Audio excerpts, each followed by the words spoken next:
On dit que l'amitié est un trésor, mais parfois le coffre est rempli de scorpions. Quand on ouvre sa porte à une sœur, on ne s'attend pas à ce qu'elle ouvre aussi ses jambes à notre futur époux. Asseyez-vous, mes gens, et écoutez cette histoire de trahison qui fait trembler les murs. C'est le récit d'une bienveillance poignardée en plein cœur. Notre sœur vivait le grand amour avec son fiancé à l'ouest. Ils habitaient ensemble, planifiaient leur mariage, tout était doux. Puis, elle a retrouvé une vieille amie d'enfance. Cette amie était en galère, sans logement. Le cœur sur la main, notre sœur a proposé de l'héberger temporairement dans leur petit appartement, une chambre, un salon. Son fiancé, un homme libre et cool, a accepté sans problème. Au début, tout allait bien. L'amie dormait au salon, respectait l'espace. Mais peu à peu, le diable a commencé à tisser sa toile. L'amie a commencé à avoir des comportements bizarres. Elle se baladait en tenue très légère, cinglet minuscule, sans soutien-gorge, short moulant, devant le fiancé, riait fort avec lui, le touchait pour rigoler.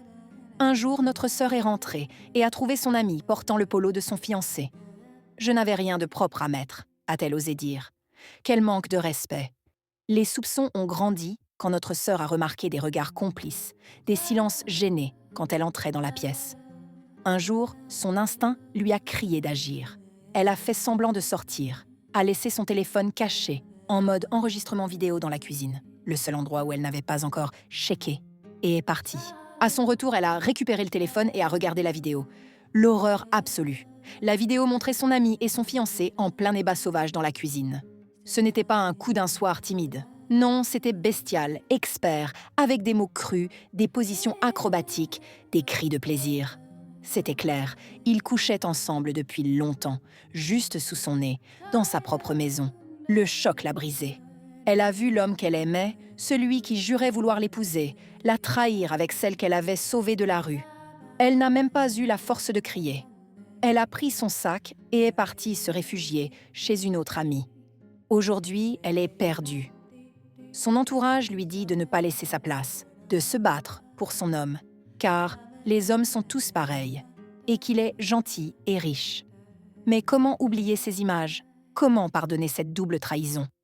Elle a la preuve vidéo, elle pourrait les détruire, mais elle hésite. Doit-elle se battre pour récupérer un traître ou laisser les deux serpents s'étouffer ensemble? Mes chers abonnés, la trahison d'une amie fait plus mal que celle d'un ennemi. Dites-nous sincèrement en commentaire, que doit-elle faire?